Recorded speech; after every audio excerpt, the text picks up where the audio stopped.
os trabalhos para a sessão número 5.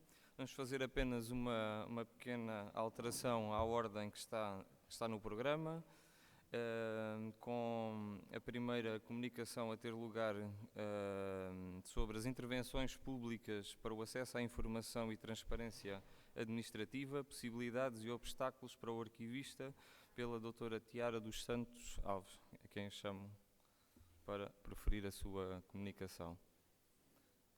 Dispõe de 10 minutos.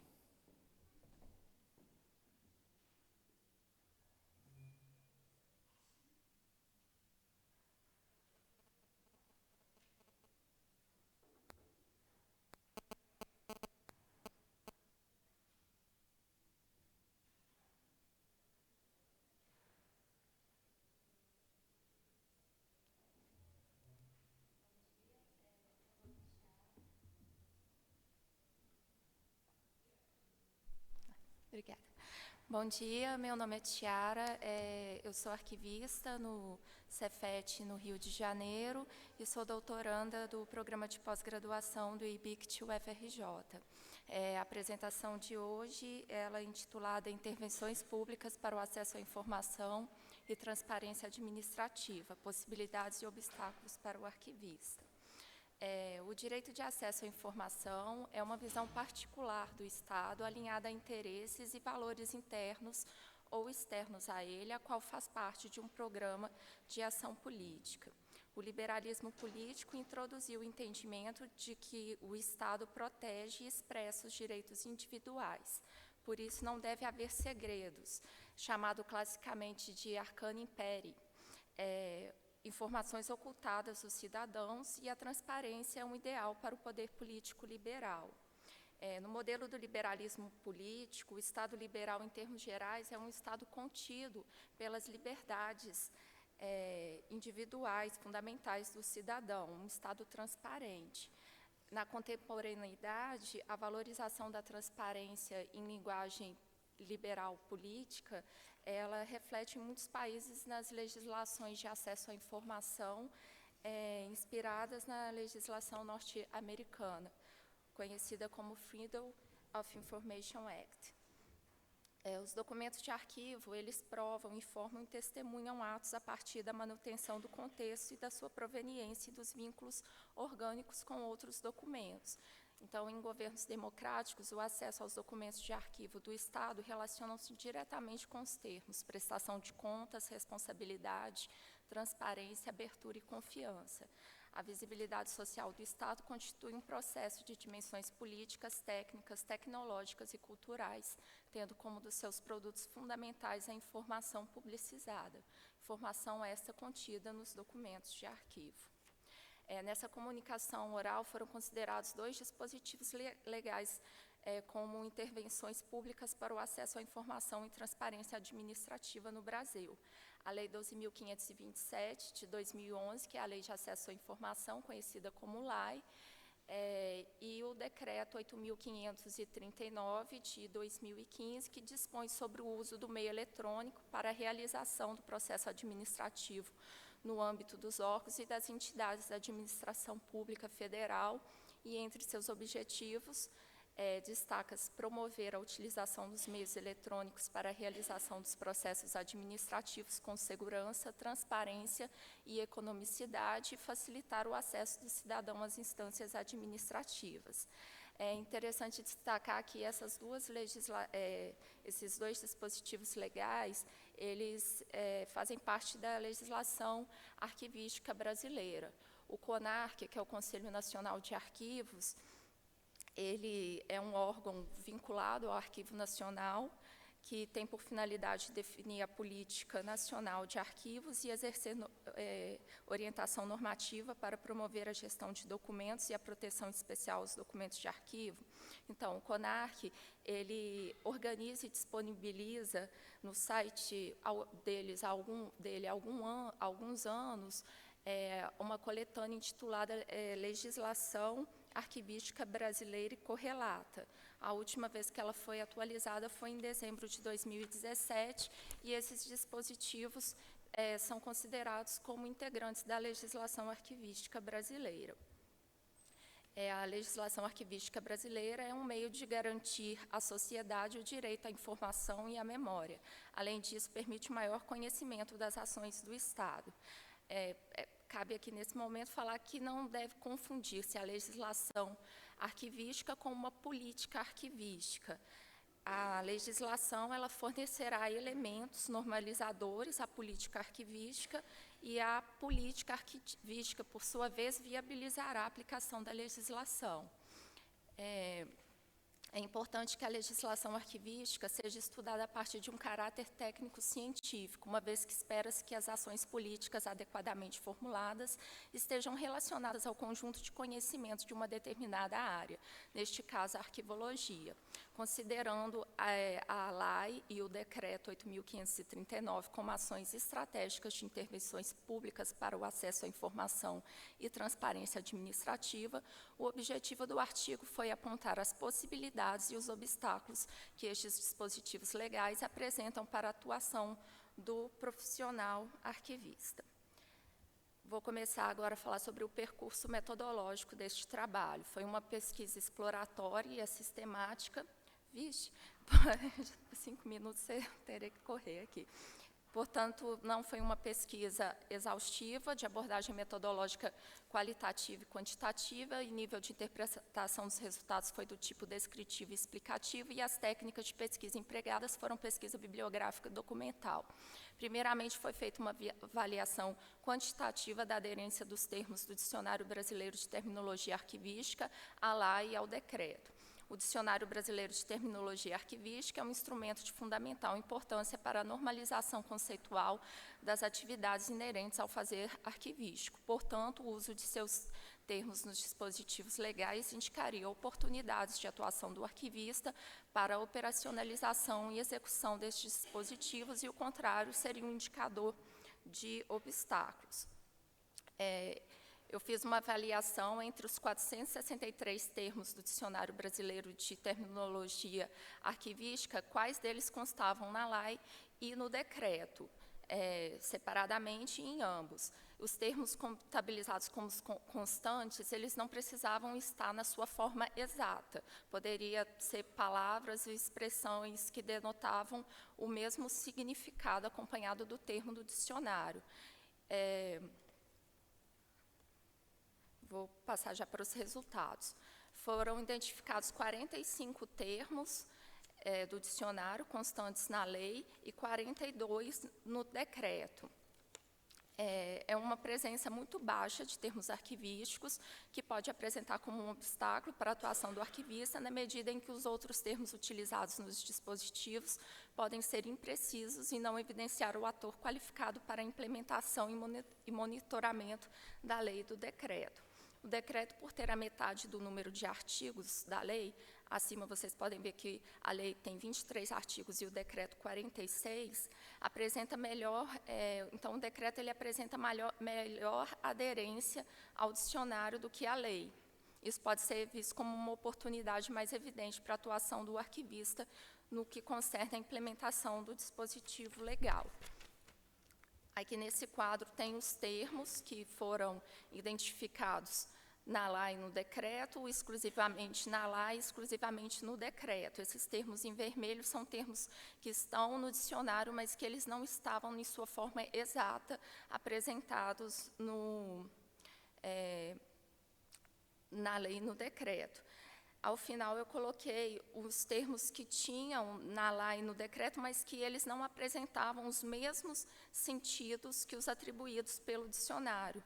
Por exemplo, a palavra transparência no dicionário tem o significado de cópia positiva ou negativa sobre o suporte transparente destinado à projeção. Só que na LAI e no decreto, transparência tem o sentido de qualidade do que não é ambíguo, opaco, secreto, sentido de clareza, limpidez, público. O termo autenticidade, que é um termo muito caro à arquivologia, ele não estava presente ele estava presente na LAI e no decreto, contudo, não é um termo presente no dicionário. Então, essa ausência demonstra a necessidade de atualização e revisão dessa publicação. Tem alguns exemplos de termos ausentes no decreto, como gestão de documentos, sistema de gestão de documentos, e são termos arquivísticos centrais às temáticas da lei e do decreto. Pode ser consequência de uma imprecisão terminológica ou de problemas teórico-conceituais nos dispositivos legais. De qualquer forma, essas duas explicações são obstáculos para a atuação do arquivista na implementação dos dispositivos. A lei e o decreto, a lei, ela cria um distanciamento entre a informação e o documento ao priorizar sistematicamente o termo informação. O decreto, por sua vez, já utiliza o termo documento sistematicamente. O decreto ele menciona diretamente a avaliação, a classificação, o plano de classificação e a tabela de temporalidade e destinação. O uso ao longo do decreto de termos arquivísticos de forma contextualmente situada é uma oportunidade para a visibilidade do arquivista enquanto profissional familiarizado com tais terminologias. A lei aborda a avaliação e a classificação e a destinação da informação apenas ao definir o que é tratamento da informação, não promovendo, assim, a oportunidade anteriormente citada. O decreto ele reconhece a existência da legislação arquivística, o mesmo não ocorre na lei. Esse reconhecimento pode ser uma oportunidade para evidenciar o arquivista como conhecedor dessa legislação. O artigo 15 do decreto coloca que fala sobre os elementos descritivos e as finalidades dadas a esses elementos são as mesmas indicadas pela NOBRAD e pelo EARC Brasil. Algumas medidas de preservação são apresentadas no decreto mais sistematicamente, mais detalhadamente, em mais de um artigo, e o mesmo não ocorre na lei. E, no mesmo artigo, o decreto ele concentra importantes expressões e termos arquivísticos, e esse nível de riqueza terminológica em termos arquivísticos não é observado na lei. Por fim, cabe uma observação em termos de conteúdo na lei, porque nessa Lei de Acesso à Informação no Brasil, ela fala que o Poder Executivo Federal designará um órgão da Administração Pública Federal para monitorar a aplicação da lei e promover campanha de fomento à cultura da transparência e da conscientização do direito de acesso à informação. O órgão que foi escolhido foi a Controladoria Geral da União, e advoga-se, no caso, que poderia ter sido o Arquivo Nacional. No âmbito estadual, somente o Estado de São Paulo designou o arquivo para tais responsabilidades. Agora já parto para as considerações finais. Jardim observa que as demandas da sociedade pela transparência e pelo acesso à informação governamental resultaram na intensificação da politização sobre os arquivos públicos e do campo arquivístico. Contanto, essa politização não foi acompanhada pela definição e implementação de políticas públicas arquivísticas. E a legislação, ela teria um papel, né, muito importante, então é necessário que haja uma precisão teórica conceitual nas leis. No Brasil, o arquivista precisa enfrentar muitos obstáculos e aproveitar as poucas oportunidades para ser visto como um ator capacitado, competente e comprometido eticamente para implementar esses dispositivos legais. A falta de centralidade dos arquivos públicos e do arquivista na lei e no decreto representa a posição periférica das instituições arquivísticas na administração brasileira e o desperdício intelectual e a desvalorização do profissional arquivista na sociedade. Tal situação representa uma questão profissional que deve ser discutida no meio político, profissional e acadêmico, a fim de que se vislumbre novas possibilidades emancipatórias que superem as contradições e os obstáculos que se colocam para o arquivista, o arquivo e para a arquivologia. Eu agradeço essa oportunidade. Aqui estão as referências utilizadas nessa apresentação. Não poderei ficar aqui até o final para as perguntas, então, se alguém tiver alguma pergunta, e também pode me perguntar, estarei aí participando do evento. Muito obrigada. Se alguém tiver alguma pergunta que seja feita neste momento para que se possa ausentar. Alguém tem alguma questão a colocar? Não? Muito obrigada. Obrigado, então, pela sua comunicação.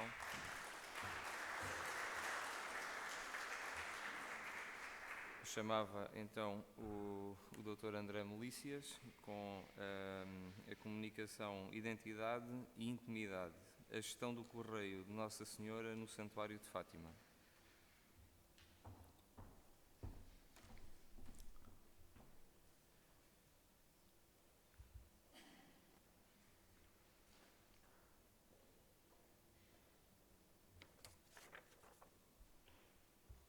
Acho que se pode confiar. Não.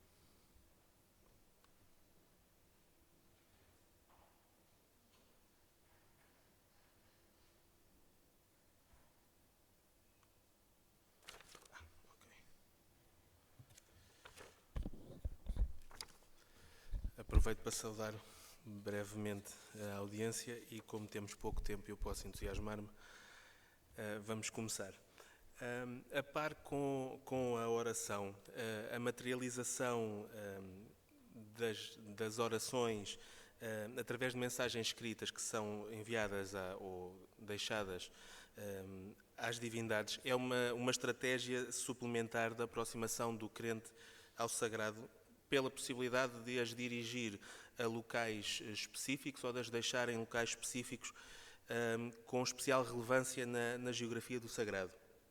Esta prática é comum a várias religiões e cultos e a mais conhecida será talvez a colocação de mensagens no Muro das Lamentações em Jerusalém. Existe também no Santuário de Fátima, onde a tradição apelidou de Correio de Nossa Senhora. Internamente vamos simplificando e referimos também como mensagens. Esta tradição gera uma massa documental crescente em diversos suportes em formatos que em 2017, que foi um ano de exceção, pela comemoração do centenário, ultrapassou as 807 mil mensagens recebidas e em 2018 as 290 mil. O que é então o Correio de Nossa Senhora? Eu socorro-me da brochura da exposição temporária Capela Mundi, que está atualmente patente no Santuário, e na qual foi recriado o espaço do depósito destas mensagens. Nesta brochura, ali no ponto 62, descreve então o que são as mensagens. E cito: mensagens e orações deixadas na Capelinha das Aparições, acondicionadas em unidades de instalação arquivística. Foi esta a definição que os colegas museólogos deram. Este é só um aspecto da exposição.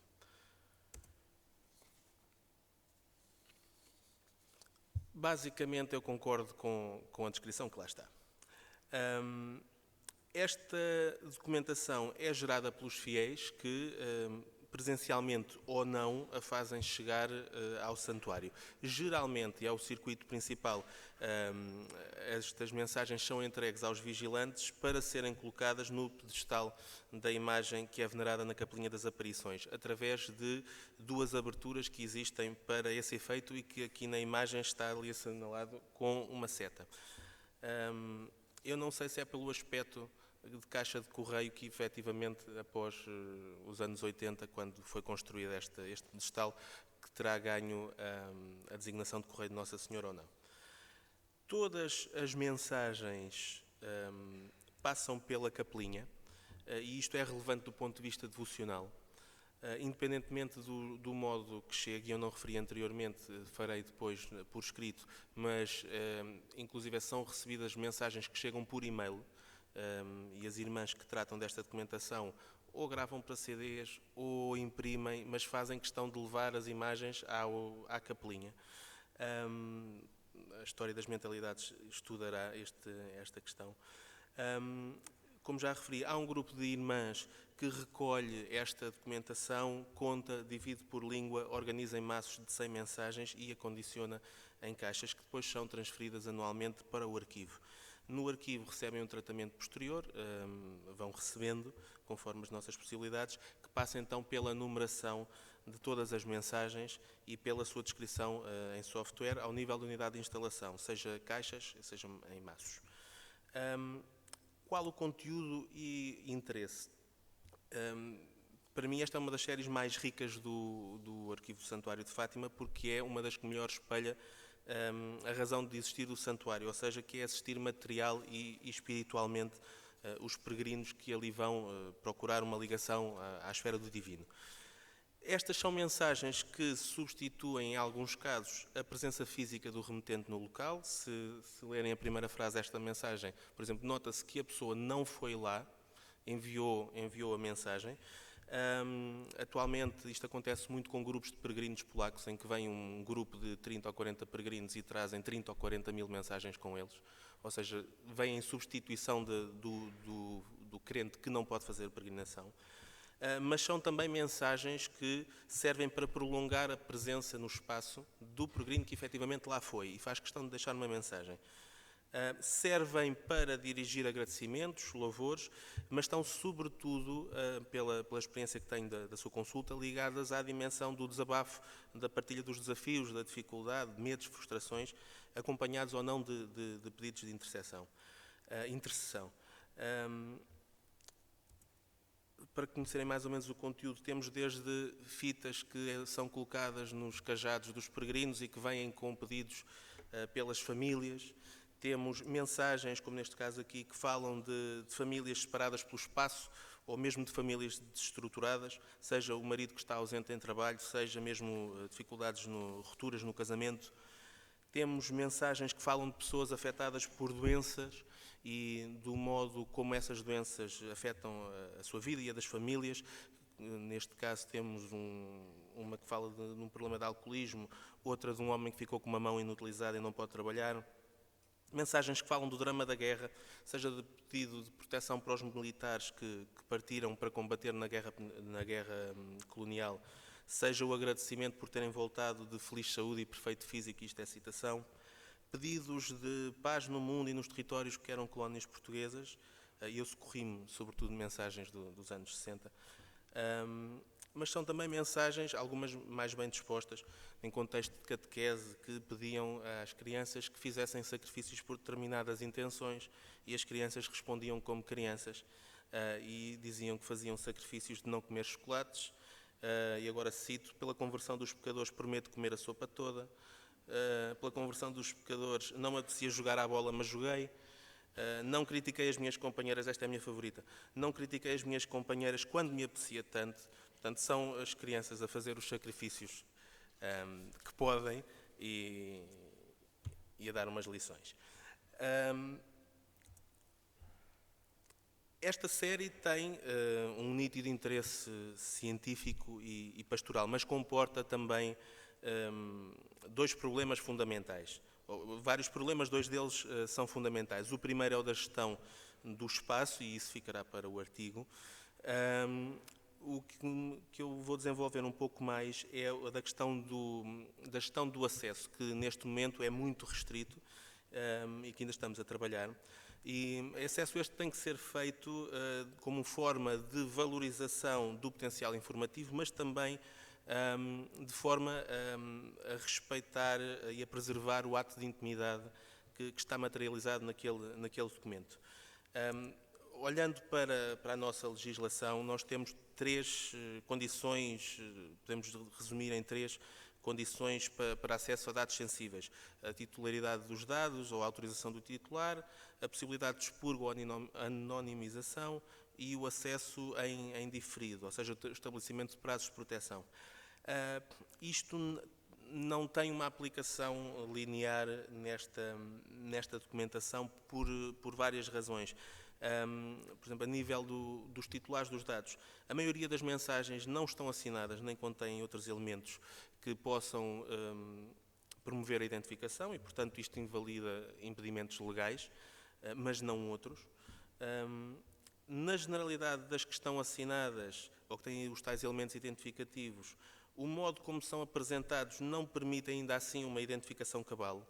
Por exemplo, quem é o Toneca que assina esta mensagem? Ou quem seria uma Maria Antónia de Faro em 1963, quer dizer, não estão lá dados, mas mesmo assim não há uma identificação cabal. Apenas um número muito reduzido de mensagens poderá permitir a identificação efetiva do autor. Por exemplo, soldados que colocam nome, batalhão, data de incorporação, etc. Mas isto num número muito reduzido.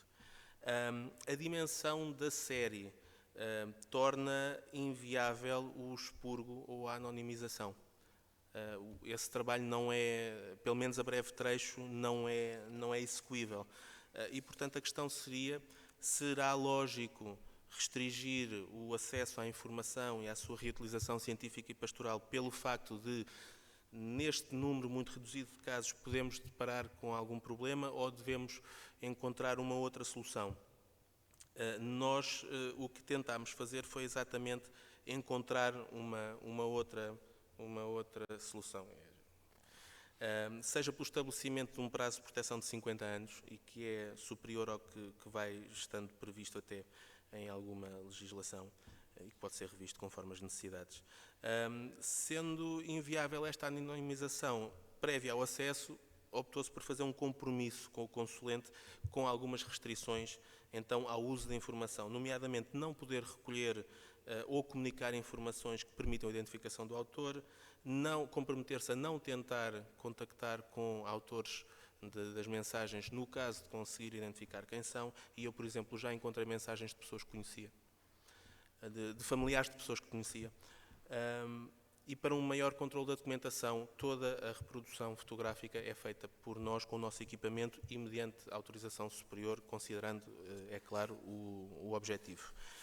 Como notas finais, e porque já me passaram um bilhete com 1 minuto, refiro apenas a convicção pessoal de que a opção do Santuário em recolher e tratar estas mensagens em ordem ao seu estudo é legítima, e é uma forma de valorizar a devoção e a fé daqueles que lhes deram origem.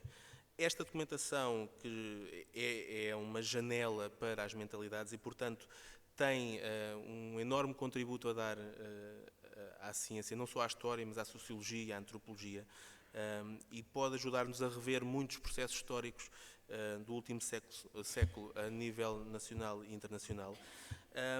Em relação a esta opção, a esta política de acesso que fomos definindo, ainda que esteja aberta à revisão e a melhorias, parece-nos que consegue equilibrar o acesso e a reutilização deste potencial informativo com a preservação da intimidade do ato devocional que lhe deu origem. E com isto termino. Doutor André, pelo cumprimento do tempo. Vamos passar à comunicação seguinte da doutora Anabela Costa, com o acesso à informação nos arquivos pessoais, o caso do arquivo de Marie-Louise Bastin. Tem a palavra. Obrigada.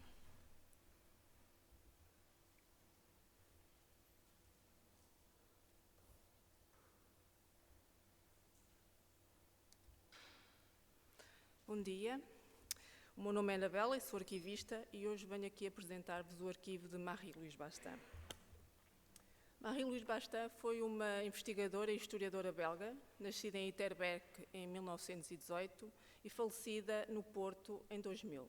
Ela dedicou uma grande parte da sua vida ao estudo e à salvaguarda do património cultural do Chokwe, e foi a autora de uma das obras de referência nessa área, a arte decorativa Chokwe, que foi, peço desculpa, estou um bocadinho nervosa, que foi o culminar de um estágio que ela fez em 1956 no Museu do Dundo, em Angola.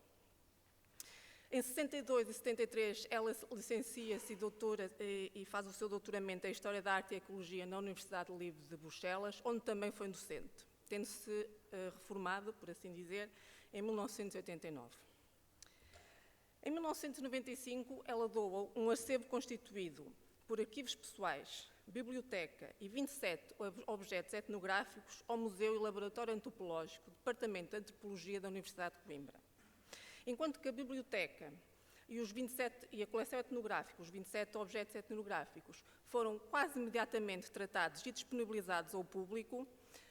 No biénio 95-96 já estava tudo tratado e disponibilizado. Por exemplo, o catálogo da sua biblioteca, o catálogo impresso, é de dezembro de 1996, e os seus objetos etnográficos ficaram disponibilizados pouco depois na reserva visitável do Colégio de São Bento. O seu arquivo não foi disponibilizado, nem está acessível. Esta falta de acessibilidade do seu arquivo deve-se, sobretudo, à própria vontade de Marie-Louise Bastin, que deixou escrito que queria ser ela a tratar o seu arquivo, juntamente com os técnicos do Museu e Laboratório Antropológico. Infelizmente, isso não foi possível, ela acabou por falecer e não o fez. E o arquivo continuou inacessível. O estudo e tratamento arquivístico foi iniciado em 2017, sendo o principal objetivo a sua preservação e divulgação. E já que tínhamos que começar a fazer alguma coisa, começámos pelo início e começámos por localizá-lo, onde estava este arquivo. E ele estava no sótão do Departamento de Ciências da Vida da Faculdade de Ciências e Tecnologia da Universidade de Coimbra, acondicionado em 14 caixas e 2 armários. E dentro destas caixas, destes armários, há unidades de instalação de diversos feitios e formas. Há caixas de diversos feitios, há envelopes, há micas, há capilhas, há pastas, umas mais bonitas, outras mais feias, mas há de tudo. Depois fizemos também a pesquisa bibliográfica. Quem era Marie-Louise Bastin? Tentámos descobrir. Por incrível que pareça, sendo ela uma pessoa tão importante na história da arte, e sobretudo da história da arte africana, não há muita coisa escrita sobre esta personagem. E como eu vos disse, o arquivo está inacessível. E quando eu digo inacessível, não existe, ou não existia, nem uma lista com o conteúdo daquelas caixas e daqueles armários. Então era preciso descobrir o que é que estavam naquelas caixas e naqueles armários. E utilizando uma coisa tão básica como o software Excel, fizemos o seu recenseamento para tentar apurar datas, conteúdo, língua, escrita, suporte, organização e por aí fora. E foi o que fizemos. Depois analisámos este recenseamento e os dados deste recenseamento. E, para além de outras coisas, foi possível concluir 3 coisas. Primeiro, foi possível completar a biografia de Marie-Louise Bastin. A maioria da informação que tenho e que temos sobre Marie-Louise Bastin veio da análise dos dados, da sua documentação, da informação que lá está. Depois, foi possível concluir que este arquivo tem somente informação que diz respeito à sua atividade enquanto historiadora e investigadora da história e cultura Chokwe. Nada mais, nada menos. E, por último, permitiu conhecer as facetas dessa mesma atividade. Facetas essas que vocês veem no quadro que vos apresento. Avaliação de obras de arte, comissariado de exposições, estudo e investigação, participação em eventos científicos e publicações. A partir daqui, construímos então o quadro de classificação. No que diz respeito à avaliação de obras de arte, temos correspondência.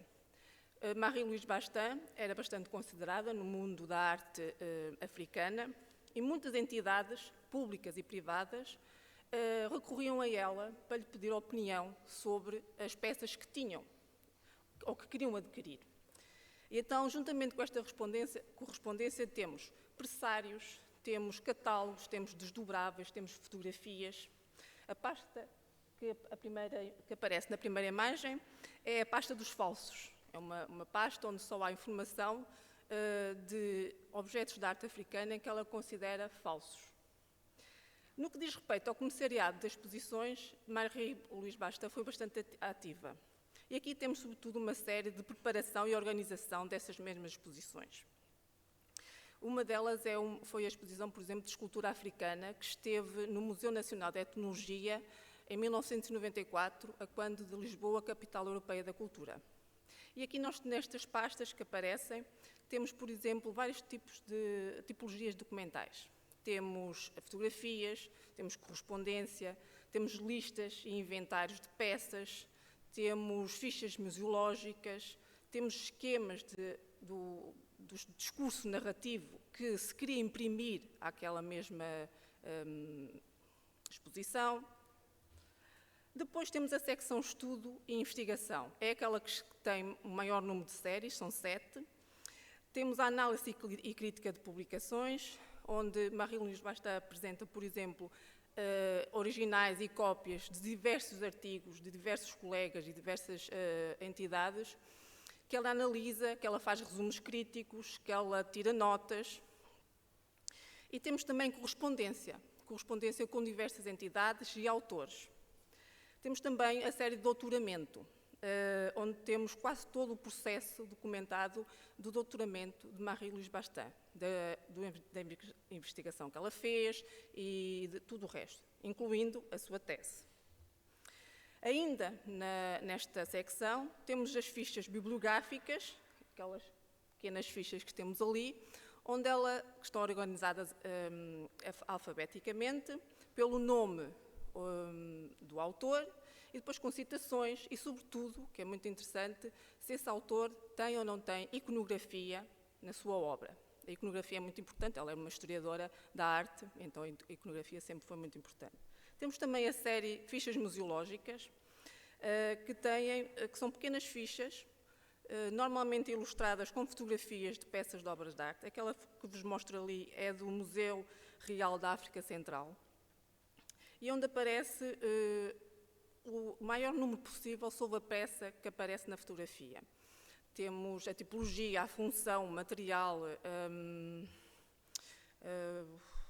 a técnica, etc.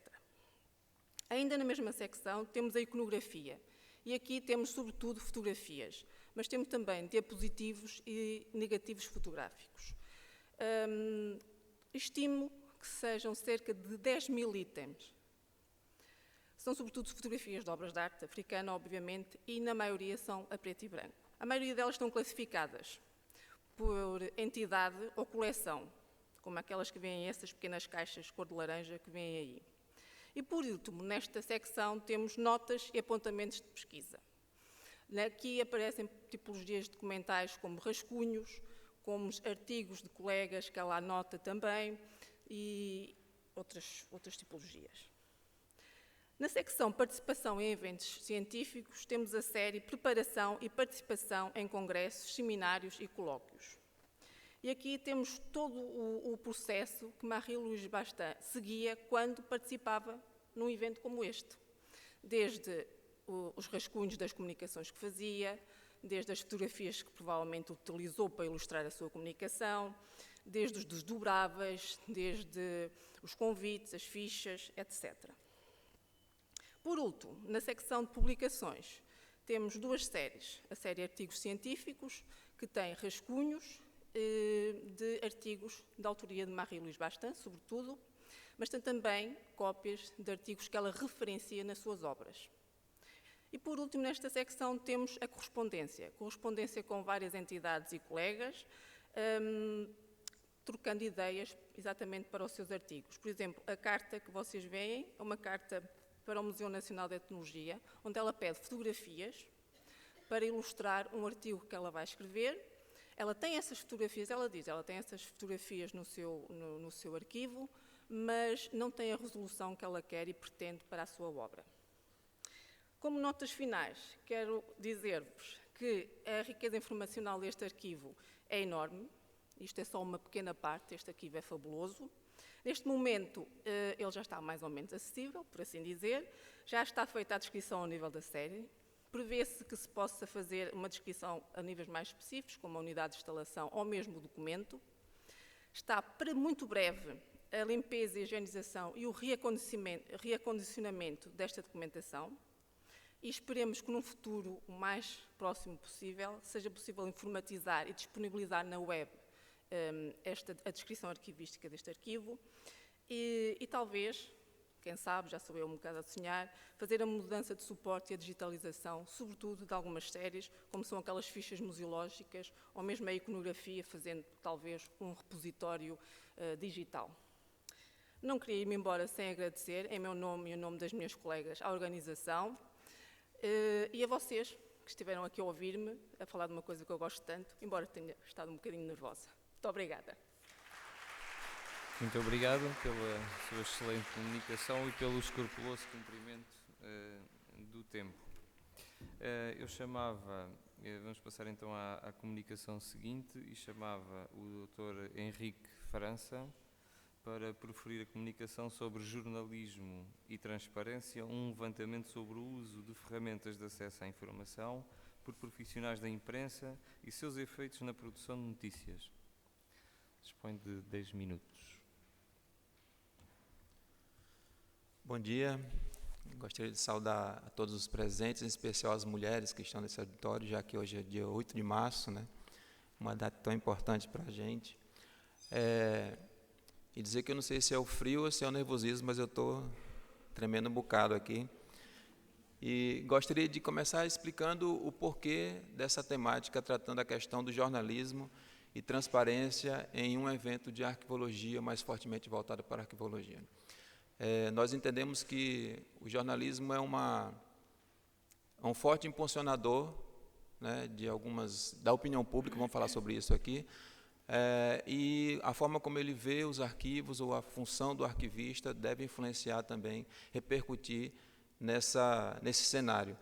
E aí esse estou chamando de uma parte 1, né, de um trabalho um pouco maior, para depois entender qual é o olhar do jornalista sobre os arquivos.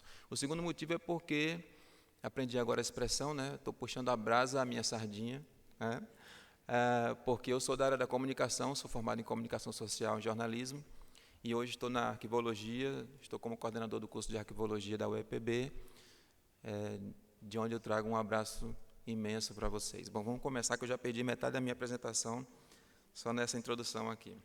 Então, esse é o trabalho, jornalismo e transparência, um levantamento sobre o uso de ferramentas de acesso à informação por profissionais da imprensa e seus efeitos na produção de notícias. Tá?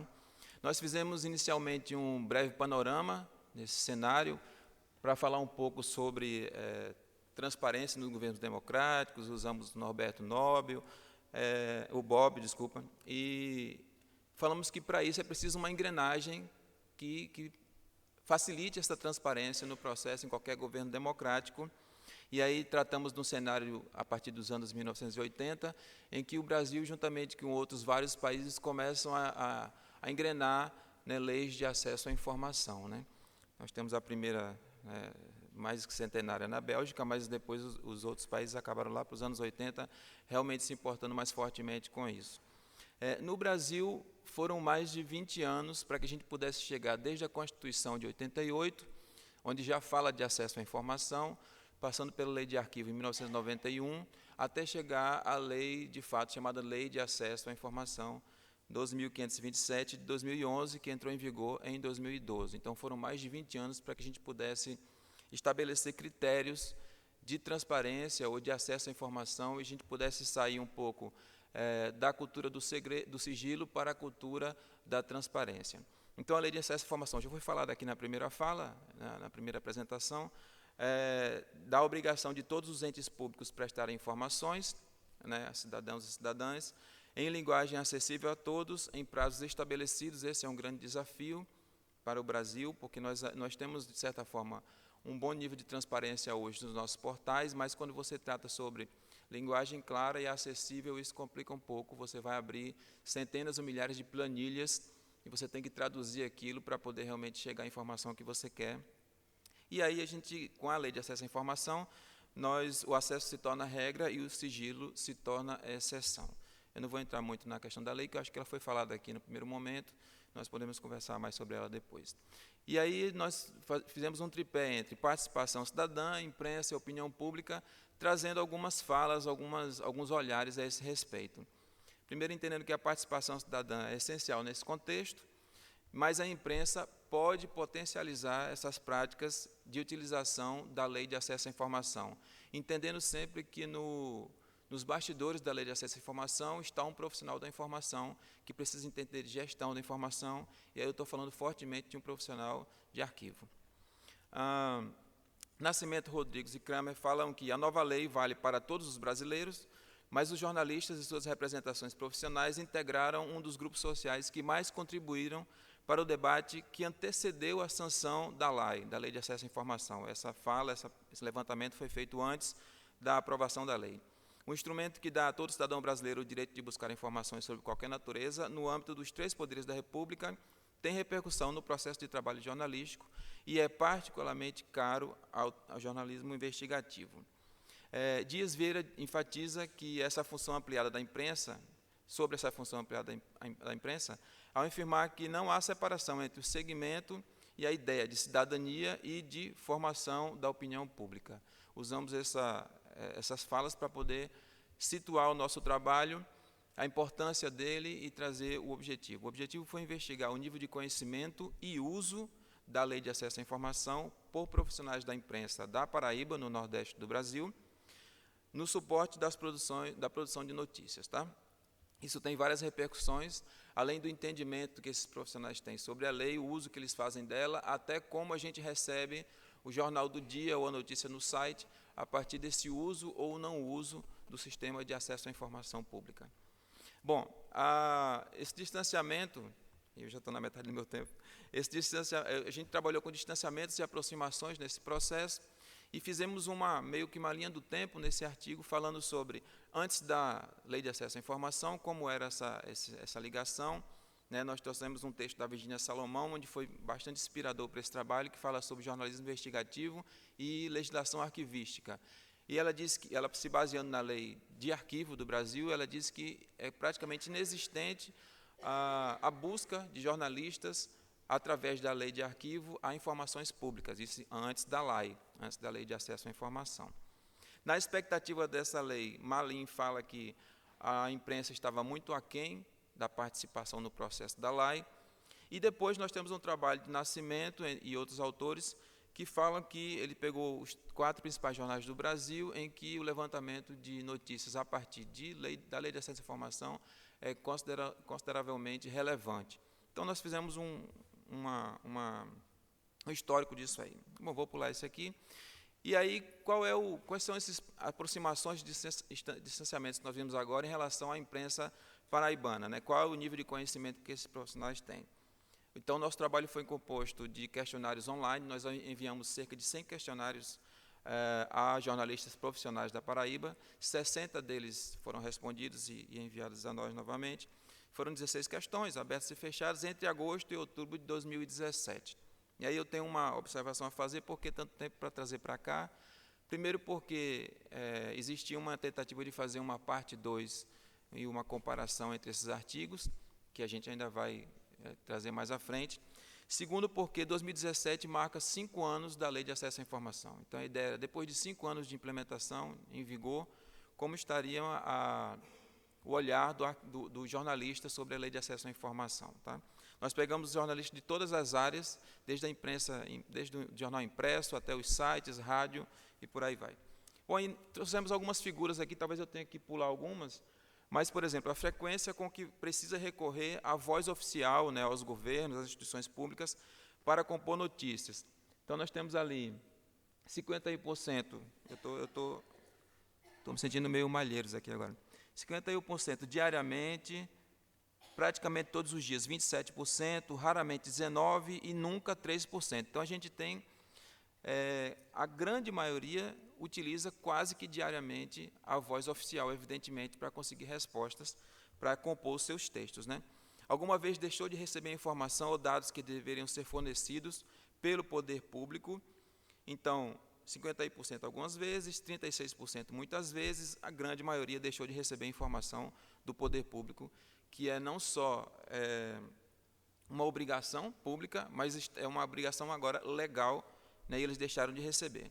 Sobre o uso da Lei de Acesso à Informação na rotina do trabalho, né, então eles disseram, eu não estou conseguindo ver os números aqui, mas começo o texto da lei lá em cima, e conheço o texto da lei, fiz uso dela profissionalmente para obter informações públicas, aqui, se não me engano, 7 responderam assim, conheço o texto da lei, mas nunca precisei fazer uso dela para realizar meu trabalho, não conheço o texto da lei, né, mas sei do que se trata. Então, a gente vai trazendo aqui um panorama de como o jornalista entende, quem conhece, quem não conhece, quem conhece já usou, quem conhece nunca usou, e por aí vai. Uma coisa interessante nesse quadro é que todos eles, ou a maioria massacrante deles, foram atrás da lei por conta própria.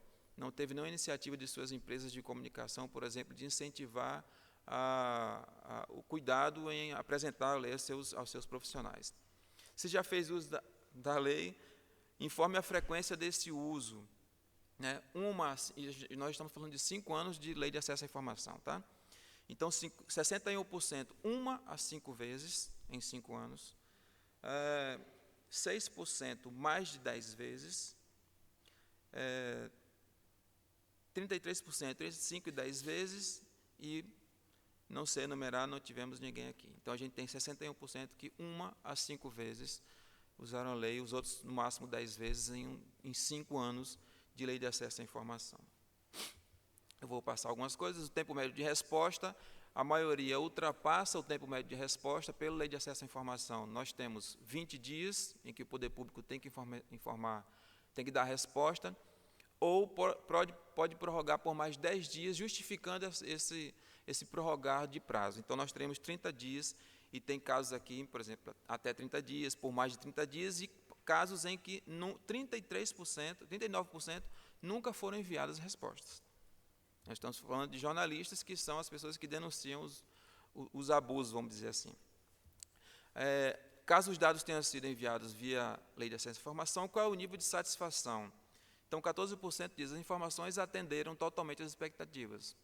Ótimo. 43% dizem os dados foram parciais, comprometendo parcialmente a apuração da matéria. 22%, a resposta foi genérica, não atendeu a solicitação específica. E 21%, solicitação não foi atendida. Bom, aqui eu trouxe algumas frases, eu vou ler poucas porque meu tempo já passou, de como eles entenderam no final, como eles entendem, como eles veem a lei de acesso à informação. Então, a lei é útil, mas é burocrática. Já que existe a lei, seria bom que o poder público cumprisse as determinações legais expostas. A lei é de extrema importância para o jornalismo e, apesar de um avanço, ainda é bastante respeitosa. E um falou aqui, pelo nome, faço uma ideia do que seja, mas ainda não sei de que se trata. Então, nós estamos aqui num caso bem grave, desse jornalista especificamente aqui, de não entender, não saber nem o que é a lei de acesso à informação ainda, quando ele lida diariamente com acesso à informação. Nas nossas considerações finais, nós analisamos o nível de conhecimento dos jornalistas paraibanos e percebemos que existe aqui um alerta sobre esse desconhecimento dos profissionais da imprensa, alguns, inclusive, desacreditando da lei, né, acreditam, muitos dos depoimentos que nós recebemos nesse questionário dizem, eu não acredito que essa lei funcione, né, ou que ela vá mudar alguma coisa, abrem mão da ferramenta ou dos seus prazos legais, abrem mão de denunciar seus prazos legais, e aí dão margem à manutenção de uma política de descumprimento legal, né, e voltando a uma questão de sigilo e não de transparência quando nós deveríamos ter. E isso pode afetar profundamente não só o processo de opinião pública, como isso, ao nosso ver, já pensando nessa perspectiva de trabalho, né, não contribui, por exemplo, para a publicização da importância do trabalho da gestão documental, que é feita nos bastidores da Lei de Acesso à Informação.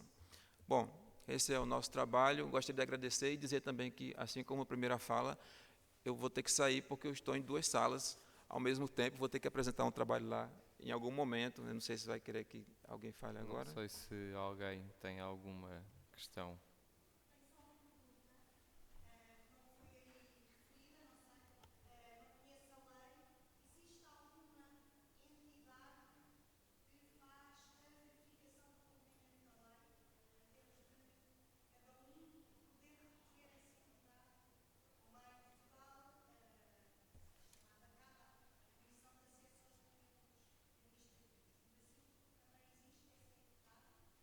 Não, especificamente. Nós recorremos geralmente ao Ministério Público, que é quem toma a frente de denúncias nesse sentido. Agora, em relação aos portais de transparência, nós temos os tribunais de contas, que são os que dão conta dos portais. Só que eles são muito burocráticos, se eles têm entradas e saídas, né?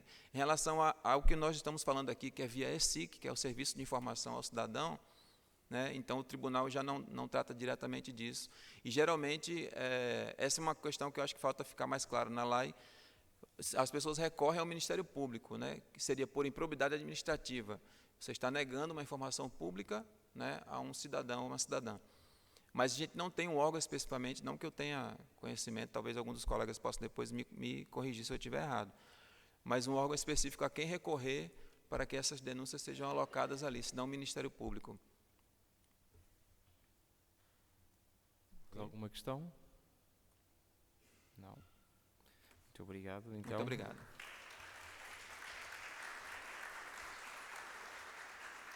Passamos então à comunicação seguinte. Eu chamava a doutora Gisela Gabriel para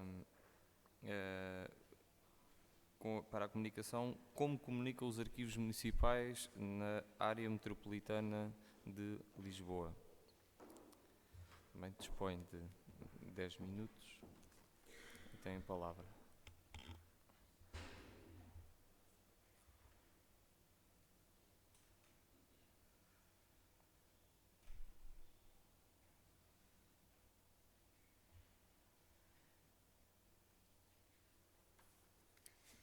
Bom dia. Antes de iniciar a apresentação, gostaria de agradecer à Universidade de Coimbra e cumprimentar todos os presentes.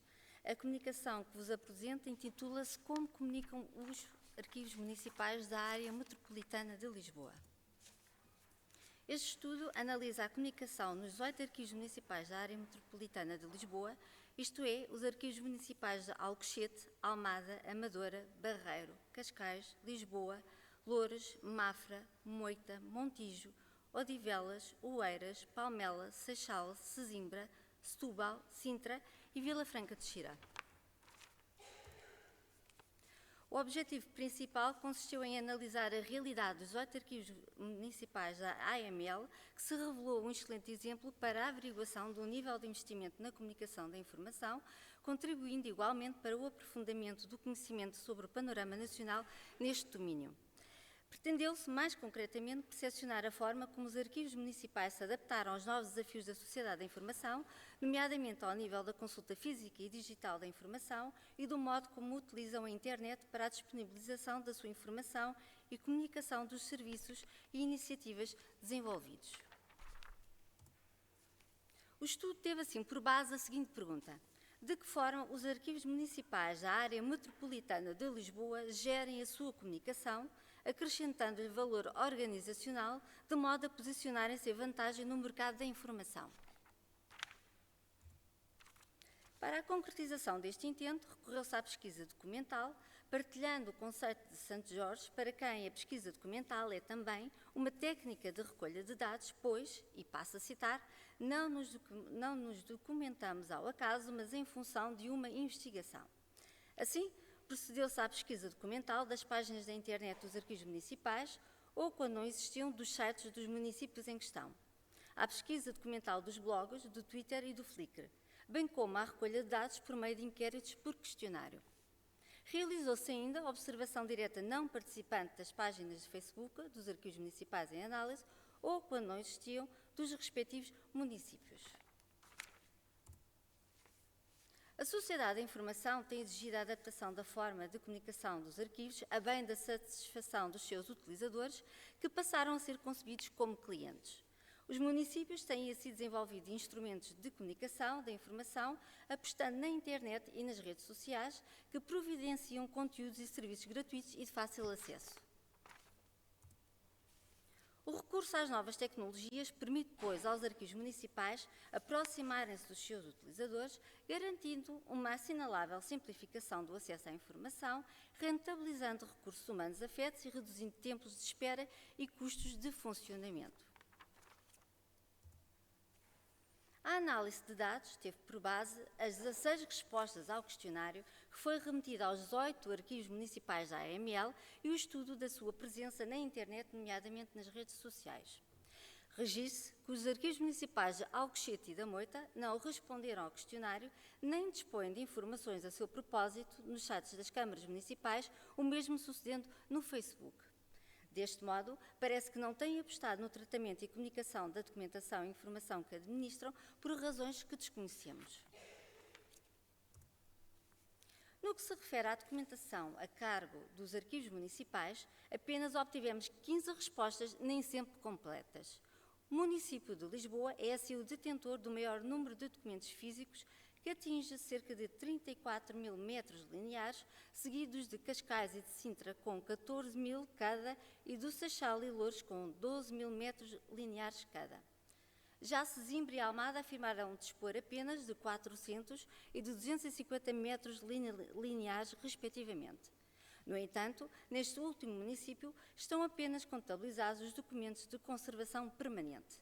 Note-se, por fim, no que concerne à documentação em suporte digital, que o município de Cascais preserva 22.000 gigabytes, a que se segue o de Lisboa com 15.000 e Loures e Vila Franca de Xira com 10.240.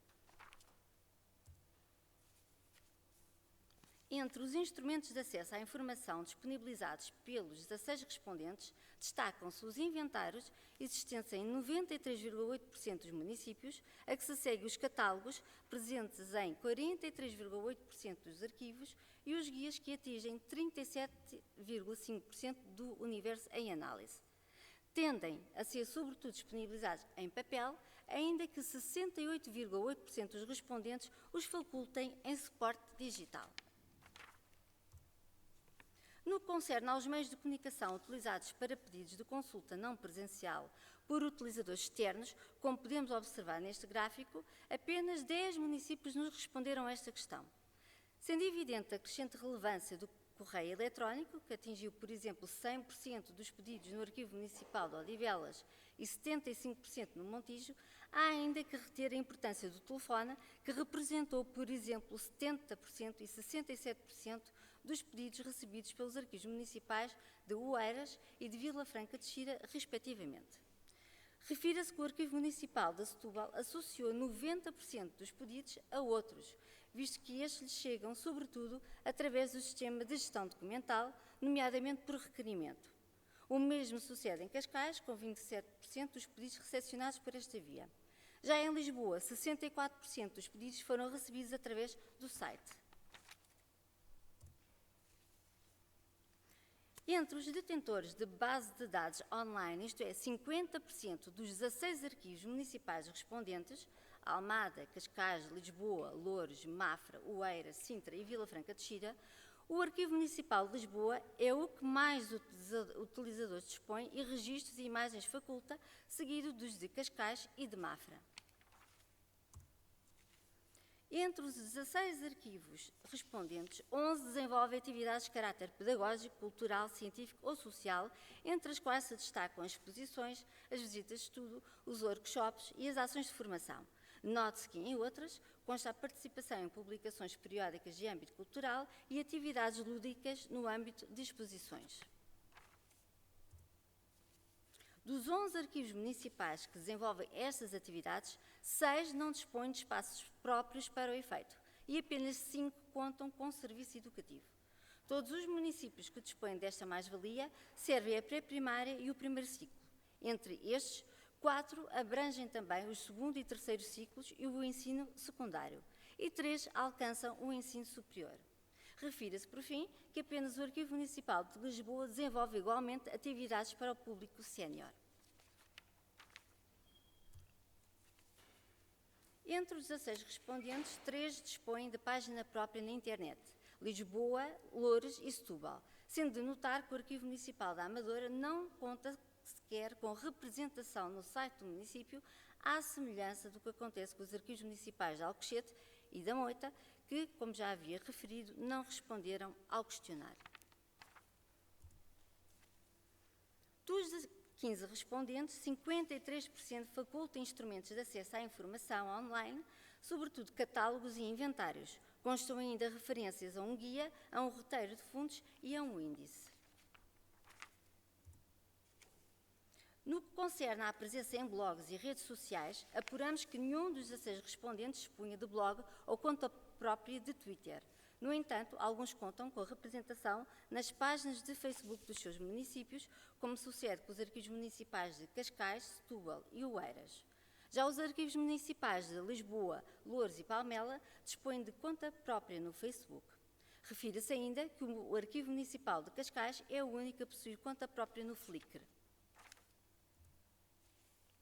A análise das respostas obtidas acerca dos obstáculos que impedem ou limitam o acesso à informação e documentação de arquivo permitiu-nos concluir que a falta de recursos humanos e materiais, bem como a deficiente conservação e preservação da informação e documentação, foram os obstáculos considerados mais relevantes. Já no que se refere à pergunta, a disponibilização da informação online poderá afastar os utilizadores dos espaços físicos do Arquivo Municipal, ameaçando a sua existência no futuro próximo? constatamos que apenas os arquivos municipais de Almada e do Barreiro consideram que a disponibilização online poderá, de facto, afastar os utilizadores e ameaçar a sua existência num futuro próximo. Concluindo, podemos afirmar que se tornou evidente que a maioria dos 18 arquivos municipais em análise tende a acrescentar valor organizacional à informação, de modo a posicionar-se em vantagem neste competitivo universo em prol da fidelização ou angariação de públicos, nomeadamente com recurso às novas tecnologias da informação. Porém, a forma como têm vindo a aderir à mudança de paradigma é desigual, uma vez que o modo como comunicam a informação se afigura heterogéneo.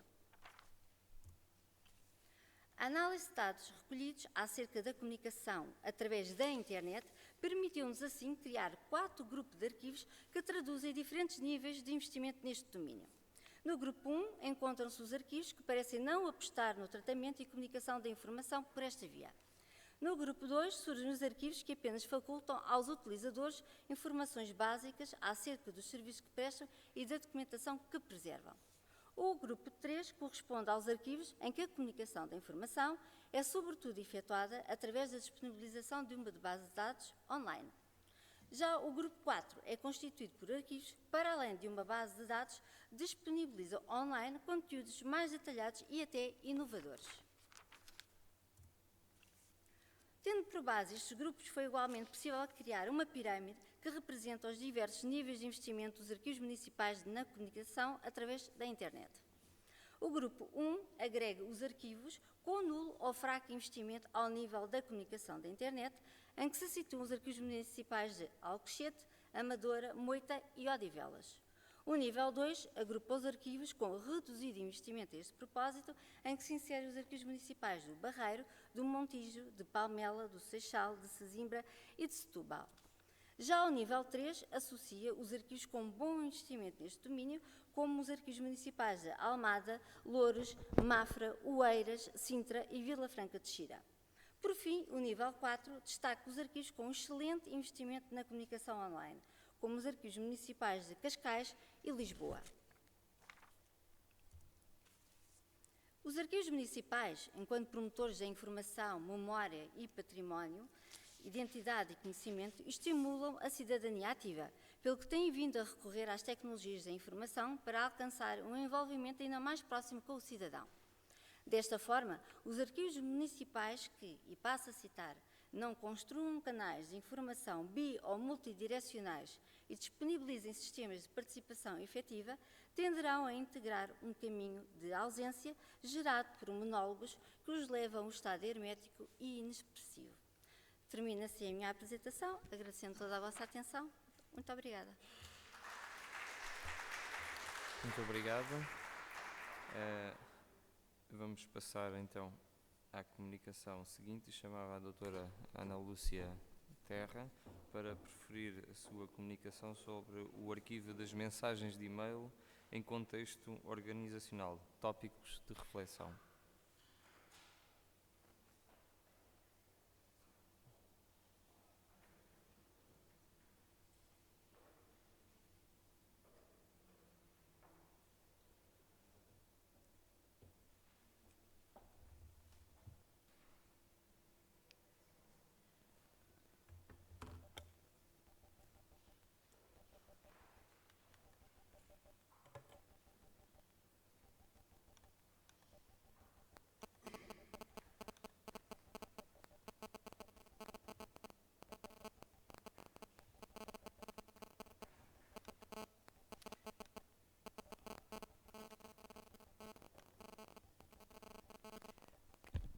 Bom dia a todos.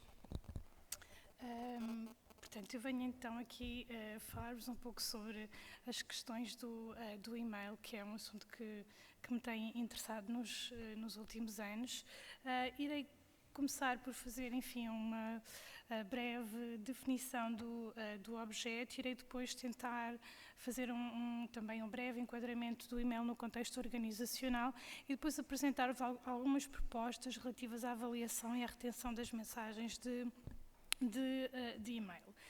E, portanto, começando pela definição do objeto, eu gostava de começar também por esclarecer uma questão terminológica. Obviamente que, portanto, a expressão e-mail é uma expressão inglesa, não é? da língua inglesa, e que temos uma tradução para português, que é o correio eletrónico. Mas a verdade é que no uso cotidiano, portanto, nós usamos a expressão e-mail e, portanto, essa tem sido também a minha opção, porque é o termo que nós todos identificamos com aquilo de que eu estou, a falar.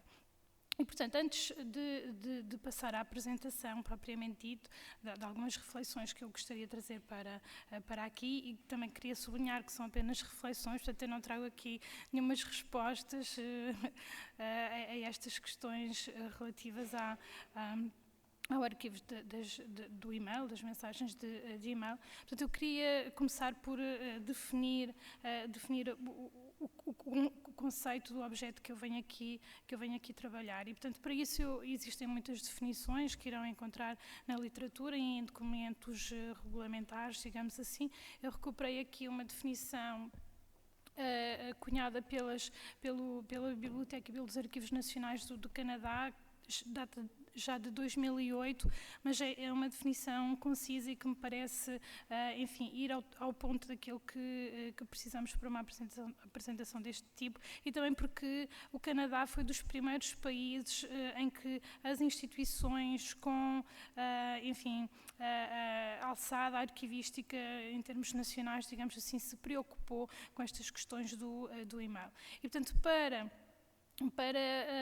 o órgão arquivístico do Canadá, em 2008, portanto, o e-mail é um documento de arquivo que é configurado por 3 componentes essenciais: pela estrutura, que abrange a apresentação ou o formato das mensagens, e pelas ligações ou aos anexos e a outros documentos relacionados. Portanto, quando nós estamos a falar de e-mail, isto é muito importante que entendamos isto, não nos estamos apenas a referir à mensagem, digamos que ao corpo de texto. Estamos também a referir-nos a todos os outros documentos para os quais a mensagem possa remeter, nomeadamente ligações, links, ou aos anexos aos documentos que estão relacionados. É também configurado, para além da estrutura, pela questão do contexto, que são os dados relativos ao emissor e ao destinatário e os dados da transmissão, e, portanto, correspondem ao cabeçalho, digamos assim, da mensagem de e-mail, não é? Portanto, o emissor, o receptor, o assunto, que é um aspecto muito importante para o trabalho arquivístico das mensagens de e-mail, e depois, obviamente, a questão do conteúdo e, portanto, a informação que é apresentada nestes documentos. Queria também, antes de passar à fase seguinte, dizer que, portanto, o e-mail, eu não considero que o e-mail seja uma tipologia documental, portanto, uma tipologia informacional. O e-mail será talvez uma categoria tecnológica que, portanto, envolve, não é? Pode incluir muitas tipologias informacionais, documentais, pode incluir fotografias, pode incluir relatórios, atas, minutas, enfim, muitas tipologias documentais. Portanto, o e-mail em si não é uma tipologia informacional, é uma tipologia documental. Isso também é importante sublinhar. Mas antes de passarmos propriamente então à análise de algumas propostas relativas à questão do arquivo do e-mail, eu queria fazer um apontamento sobre o e-mail no contexto organizacional, porque só assim é que nós poderemos entender também as particularidades associadas à gestão do e-mail numa abordagem global à gestão da informação. Isso também é importante perceber, é que, portanto, nós não podemos conceber em contexto organizacional uma abordagem parcelar ao e-mail na gestão da informação. Portanto, o e-mail tem que ser gerido no âmbito de todo o universo informacional da organização, mas nós temos que atender às suas particularidades, e é isso um pouco que eu tenho tentado fazer, ou seja, nós não podemos fazer com que o e-mail seja uma ilha, em termos de gestão de informação dentro da organização, separando do restante universo informacional, mas temos que compreender as suas particularidades para o integrar devidamente nesse universo.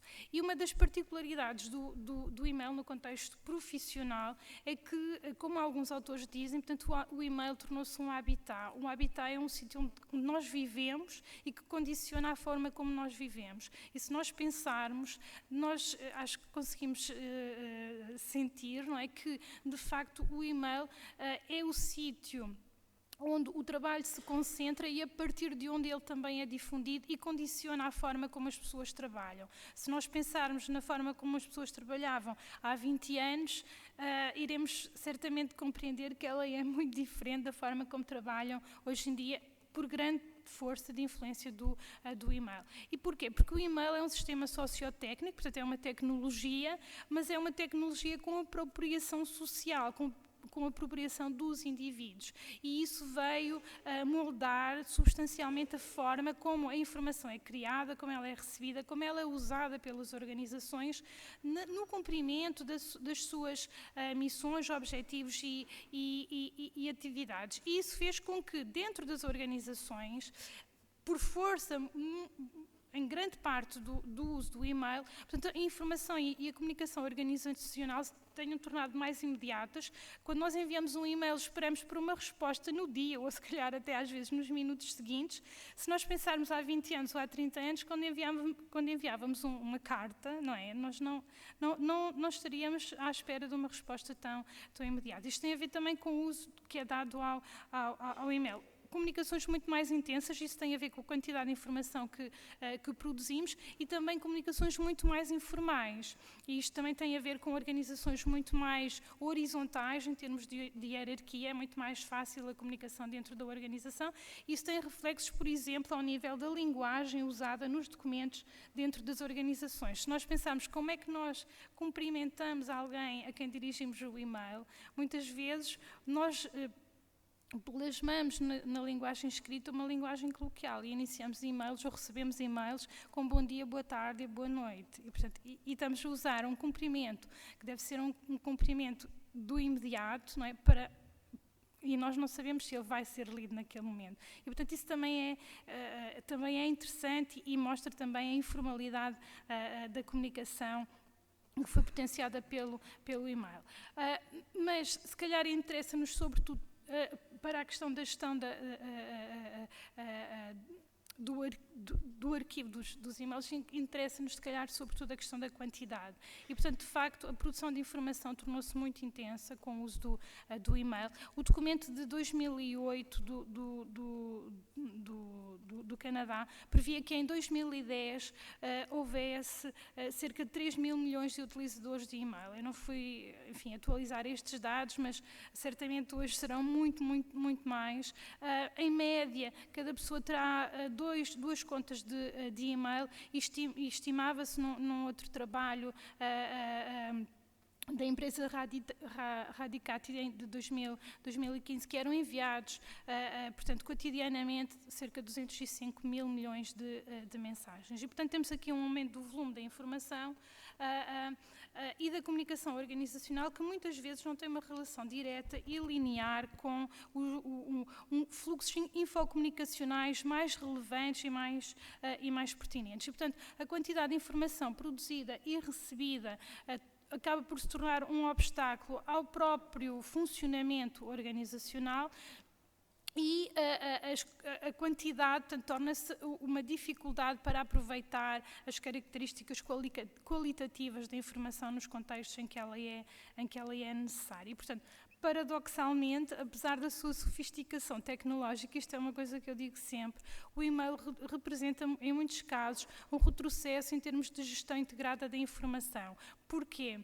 Porque as pessoas têm a prerrogativa de gestão individual das suas caixas de correio e, portanto, gerem essa informação conforme entendem melhor. E isso significa também que é deixada a responsabilidade dos indivíduos a salvaguarda de informação que pode ser crucial para as organizações. E, portanto, Na verdade, o desafio não é tanto um desafio tecnológico, é essencialmente um desafio de educação e de formação dos colaboradores da organização por parte dos gestores de informação, alertando-os para a necessidade de novas práticas. E, neste sentido, algumas instituições arquivísticas nacionais, portanto, criaram diretrizes para gerir o e-mail das organizações. E fizeram isso essencialmente considerando que esta normalização, regulamentação, permitiria uma melhor disponibilização e acesso à informação operacional, aquela que é necessária diariamente, garantiria também a questão da preservação de acordo com regras estabelecidas, garantiria a questão do controle dos acessos às mensagens e às caixas de correio, iria permitir reduções, portanto, economias em termos de espaço de armazenamento e, portanto, também economia em termos de custos, e iria aumentar a confiança nas comunicações. Considerando isto, eu agora iria apresentar-vos algumas orientações, estou a acabar, tem que ser, de 3 países relativamente à avaliação e retenção das mensagens de e-mail. Começaria pela Bélgica, que, portanto, em 2009, portanto, publicou um manual para a gestão arquivística dos documentos, e no que diz respeito especificamente à questão da avaliação e da retenção, portanto, define que existem 3 grandes etapas: a seleção dos e-mails a conservar, a definição de responsabilidades no arquivo das mensagens e o arquivo propriamente das mensagens. Na questão da seleção, sublinha a importância de distinguir as mensagens que são resultantes de uma interação motivadora motivada por uma função organizacional e mensagens com caráter meramente informacional e que não são relevantes propriamente para a função da organização. Por exemplo, quando usamos o nosso e-mail organizacional para marcar um almoço ou para cumprimentar alguém, felicitar, etc. Depois define a necessidade de esclarecer as responsabilidades na seleção das mensagens e, portanto, definir quem é que tem que as selecionar e como é que as vai registar e conservar. E, portanto, aqui dá essa responsabilidade aos indivíduos e acentua a ênfase na formação. E depois as etapas que devem ser seguidas para a conservação das mensagens. Eu não vou alongar porque não vou ter tempo, mas depois podem aprofundar isso na comunicação escrita. E depois queria falar-vos de uma outra abordagem substancialmente diferente, que é a abordagem dos Estados Unidos da América. Portanto, o Genara, a partir de 2008, desenvolveram apresentaram algumas preocupações com as questões de e-mail. E já na segunda década do século XXI, portanto, apresentaram os pressupostos de uma nova abordagem, que é a abordagem Capstone, e o objetivo é definir um modo simplificado de gestão do e-mail organizacional, e aqui a ênfase já não é na formação dos indivíduos, mas sim na identificação de contas de e-mail que devem ser suscetíveis de conservação permanente. E isso deve ser baseado numa análise orgânica das organizações e também das funções. Portanto, nós não vamos identificar mensagens, vamos antes identificar contas. E depois, para terminar, referir também o caso da França, poderão depois ver isto com mais detalhe na comunicação, que também tem uma abordagem interessante, mas que foca novamente a questão do arquivo das mensagens nos indivíduos e na necessidade de formação dos colaboradores para que essa seleção e arquivo das mensagens, portanto, garanta a sua preservação. Em notas finais, portanto, dizer que a implementação de procedimentos, métodos e ferramentas adequados para o arquivo digital das mensagens ou das contas de e-mail será uma garantia da sua preservação e do acesso a longo prazo. Mas que isto deve ser considerado num contexto do universo global de informação da organização. Peço desculpa pela minha demora. Vamos então concluir esta sessão. Chamava a doutora Carolina Gonçalves Alves para preferir a última comunicação deste painel. Arquivos pessoais de mulheres, a experiência da Escola de Ciências Sociais.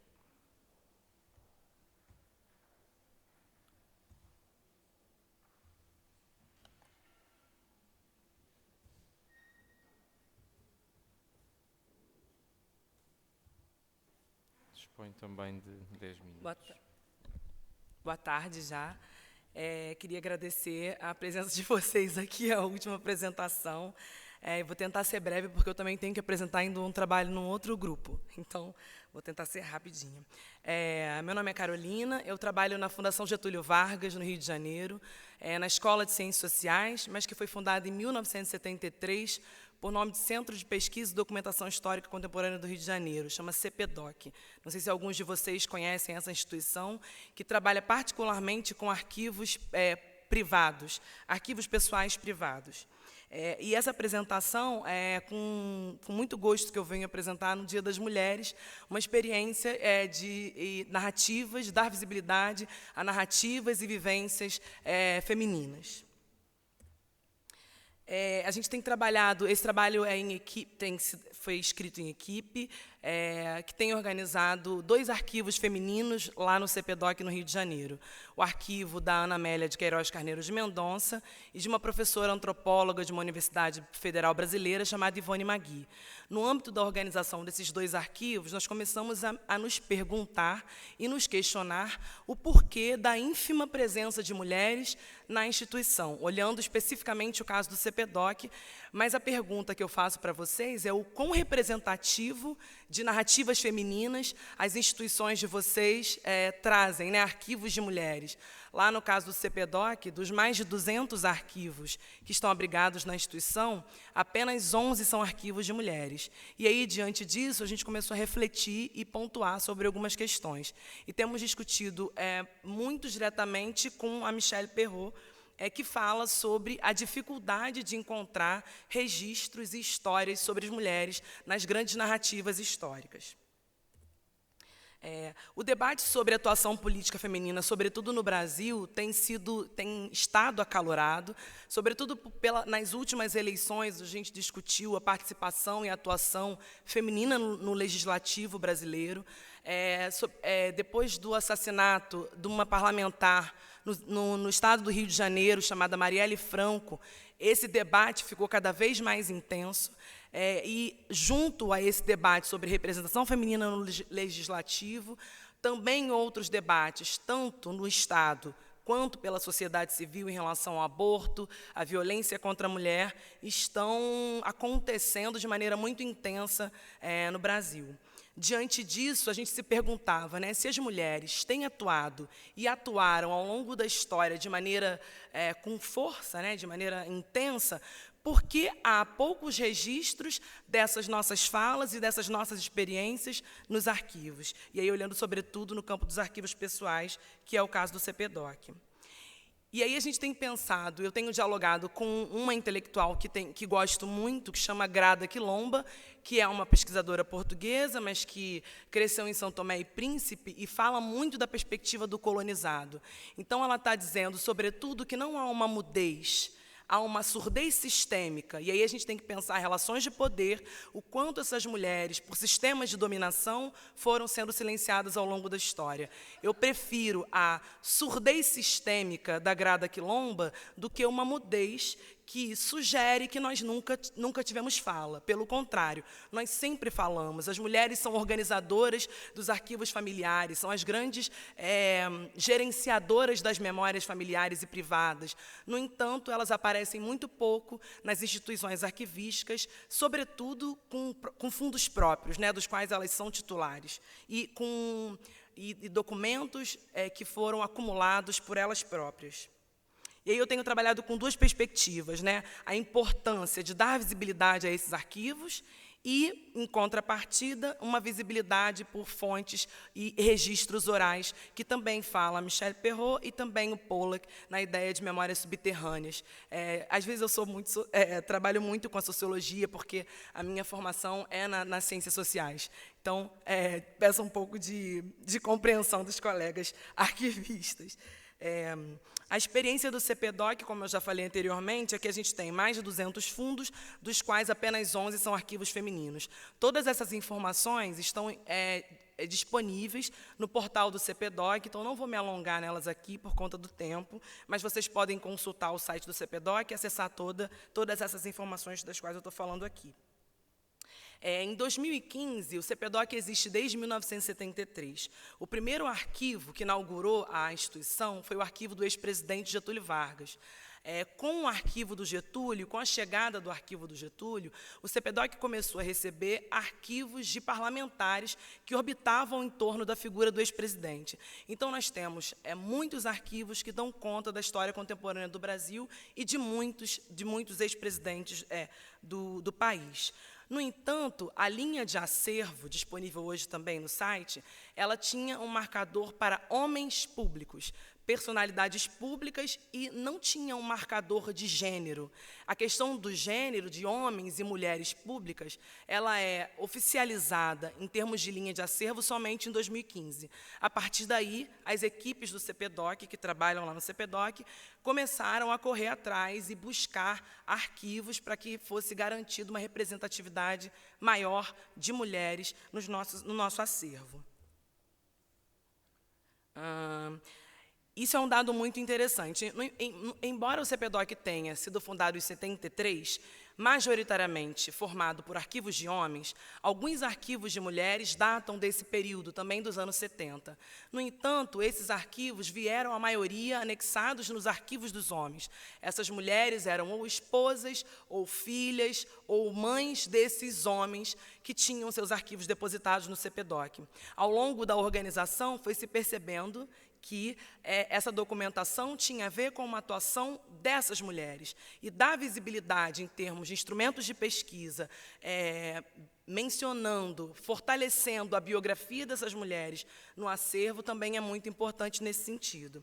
Então, os arquivos, por exemplo, da Delminda e da Luísa Aranha, a Delminda, esposa, e a Luísa Aranha, mãe do Oswaldo Aranha. São arquivos que chegaram junto com o arquivo do Oswaldo Aranha e que, ao longo da documentação, a gente entendeu que eram fundos que tinham a ver com a atuação dessas mulheres. Então, garantir que os fundos tivessem seus nomes e dar visibilidade a essas narrativas e a atuação política dessas titulares. Trabalho com algumas perspectivas da Michelle Perrot, das mulheres como guardiãs das memórias familiares. Depois a gente pode conversar mais um pouquinho sobre isso. Um outro exemplo dos arquivos que a gente tem depositados no CPDOC é o da Hilda Machado e Hermínia Collor. A Hilda é esposa do Cristiano Machado e a Hermínia, mulher do Lindolfo Collor, era casada com Lindolfo Collor. Então, existe uma particularidade dos arquivos do CPDOC em que esses arquivos femininos vinham junto com os arquivos dos respectivos maridos, filhos e etc. O trabalho que a gente tem feito recentemente é de melhorar, em termos de instrumentos de pesquisa, de biografias, as informações sobre essas mulheres, porque muitas vezes nos nossos bancos de dados constava simplesmente que elas eram mães ou esposas dos respectivos maridos e filhos. Então, melhorar a biografia dessas mulheres, dando visibilidade à atuação política, à atuação delas. São 7 as protagonistas que a gente entende como protagonistas, né? Mulheres que doaram seus arquivos ou por vontade própria, ou que os familiares entendiam que aqueles arquivos eram importantes para pensar as suas próprias trajetórias. Dos 11, 4 arquivos vieram anexados como arquivos de homens e 7 vieram pela atuação política dessas próprias mulheres. Dentre elas, a gente tem o arquivo da Alzira Vargas do Amaral Peixoto, que está integralmente disponível na internet para consulta. O arquivo se encontra inteiramente digitalizado. E, junto com a Alzira Vargas, outras 7 mulheres que a gente identifica o protagonismo da sua atuação política. Algumas dessas mulheres, é importante trazer também a imagem delas para garantir essa visibilidade: Almerinda Farias Gama, Alzira Vargas do Amaral Peixoto e Rosalina Coelho Lisboa. Esses são os 11 arquivos que eu falei para vocês. Desses 11 arquivos,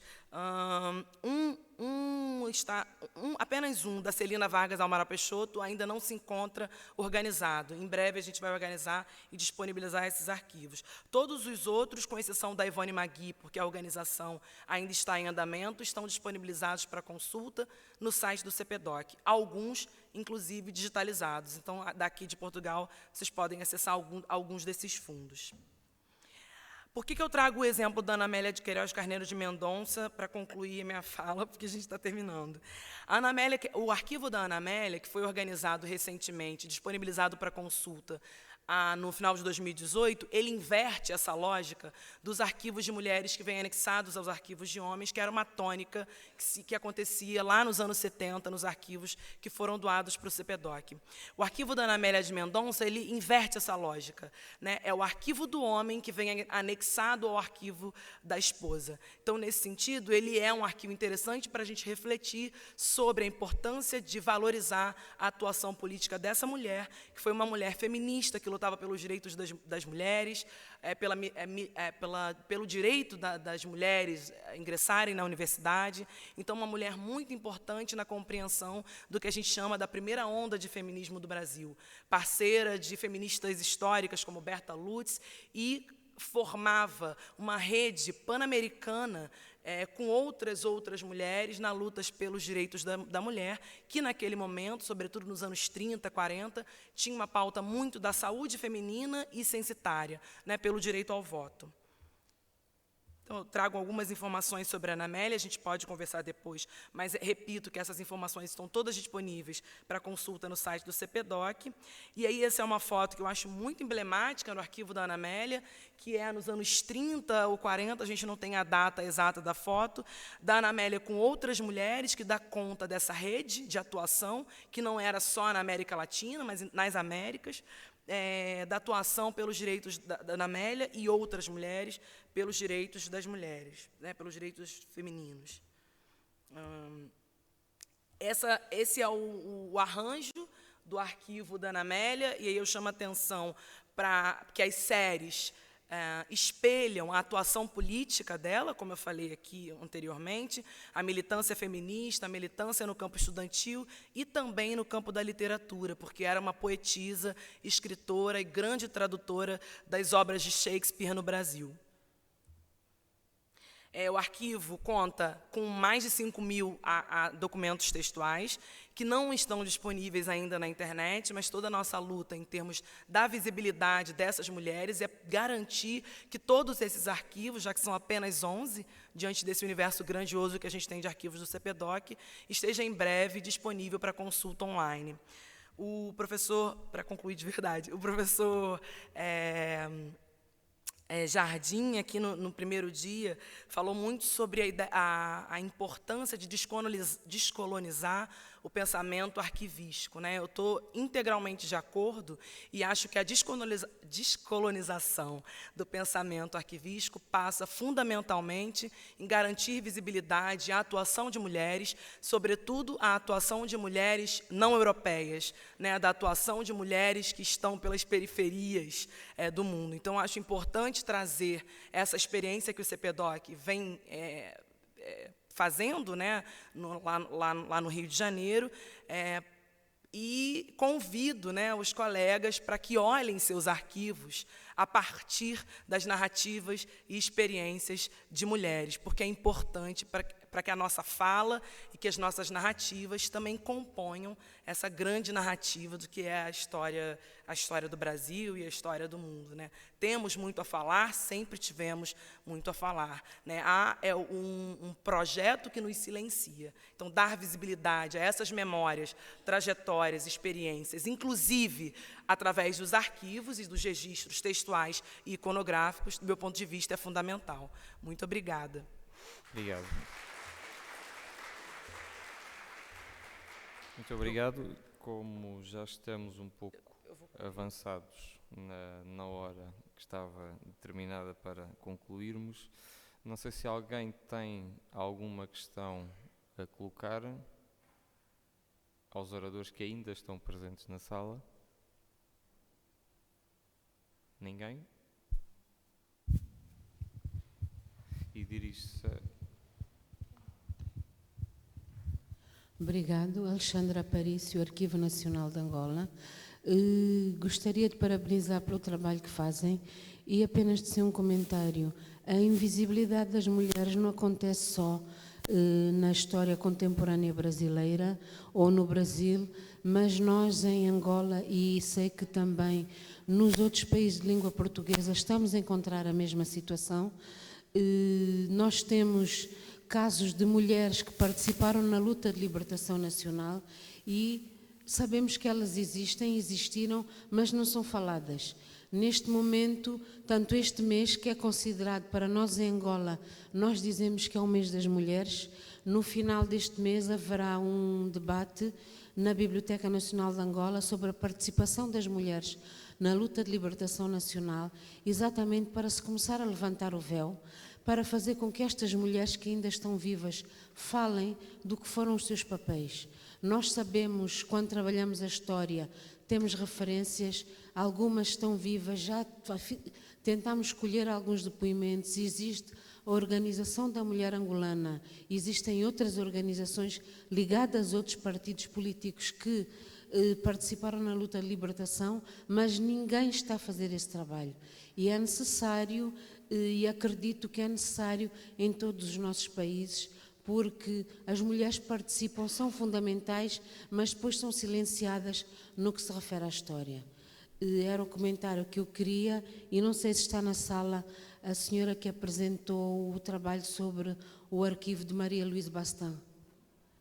Eu gostava de saber porquê o interesse nesse arquivo e gostava de saber se conhece as obras que ela editou, porque em 2009, acho que foi ou 2008 ou 2009, não me lembro, o então Banco Espírito Santo Angola reeditou uma das obras fundamentais da Maria Luísa Bastin sobre a cultura Chokwe.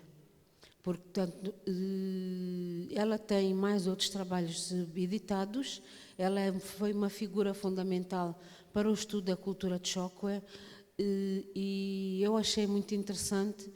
Vamos aguardar que essa documentação esteja disponível, porque certamente os meus colegas do Museu do Dundo e outros que queiram fazer trabalho sobre a cultura Chokwe irão consultar esse arquivo, que é um arquivo fundamental. Eram os comentários. Obrigada. Não sei se... Só porque eu preciso ir para outra sala, queria comentar, eu lanço aqui um desafio, né?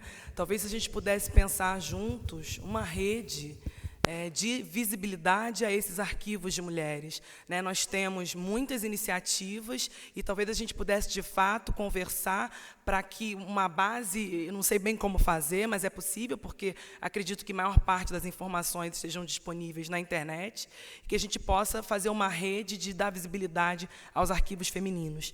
E a gente pode conversar um pouquinho mais no intervalo. Sim. Eu preciso ir para outra sala. Muito obrigada. Então, respondendo, ou pelo menos comentando, o meu interesse no arquivo de Marie Luísa Bastin foi bastante pessoal. Primeiro porque queria mesmo trabalhar um arquivo pessoal, que era uma experiência que ainda não tinha aprofundado. E depois porque... E depois porque era um arquivo de uma mulher. Só aproximar um pouco mais o microfone. Falta de experiência. Depois porque era um arquivo de uma mulher. Confesso que foi isso, como não querendo discriminar, mas já discriminando, o que não falta por aí são arquivos de grandes personalidades masculinas tratados e disponíveis, e este não estava tratado, não estava disponível, e eu comecei a investigar e comecei a ver que ela era uma personagem, com todo o respeito, uma personagem fabulosa, e a importância dela para a cultura Chokwe e para a arte africana foi preponderante, ainda é, e então foi isso que me motivou, sobretudo. Muito obrigado. Não havendo mais questões, desejo-vos um bom almoço e regressamos dentro do possível cerca das 2h15. 2h30. Obrigado.